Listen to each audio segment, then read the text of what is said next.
蹒跚出发起点后就忘了等待，时而忽略风景，同样忘记放弃姿态。我不断拾起那些少年气，可谁知这些错过的确让我更费力。那些 impossible mission， 同行者不做陪衬，我也曾迷失孤独里，看行人挤满城镇。这漫长的小路，有人走进有人出，能决定的只有你自己，跟随你脚步，当然也会选择性的驻足，回顾掉队的少数。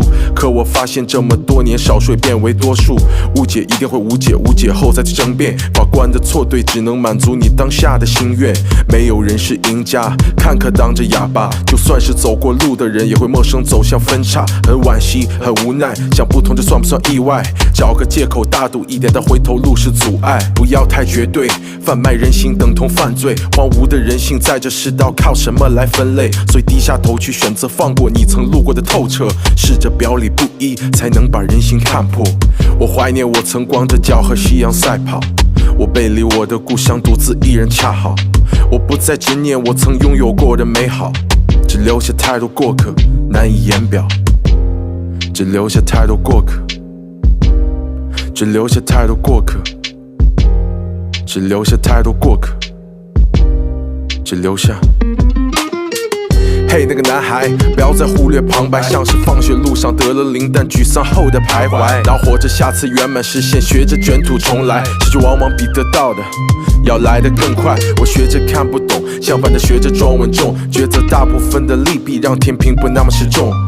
抱歉，我脑海里的抱怨，随着海浪拍打沙滩，逐渐偏离视线。看着镜子里的我，没办法反驳，他和我说着这一路上的太多坎坷。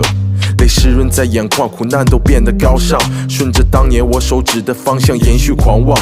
我笑着问他，你是否快乐，是否无恙？他没有吭声，只播放他心里的向往。我们一起听着镜子逐渐破碎，一个晚上，两鬓可以斑白，但梦依旧在肿胀。现实可能限制你我大部分的自由，但双脚还在地面，何尝不是种放松？有天我们都不记得历史上的英雄，但要记得你自己 ，fuck 那一抹猩红。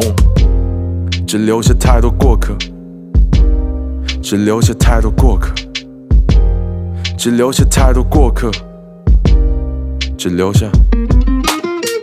终有天，我不再是一个人了。你们都说的对，搞音乐怎么能成功呢？跟随你们的正能量，灵魂正在被榨干，僵尸自掘坟墓变成想当然的泛滥，媲美隔壁家的小孩，博士后也无法满足。我知道他换来的路径不能有半点失误，但终有一天我的歌也会被传遍大街小巷。不是还被家人否定，质问我为什么搞说唱。我从来不信命，因为我远离了太多的认定。看那繁星一路上过客在闪烁，这叫做注定。我感谢你们一直以来不看好的反应，用热爱去保持着清醒，另一面就是好风景。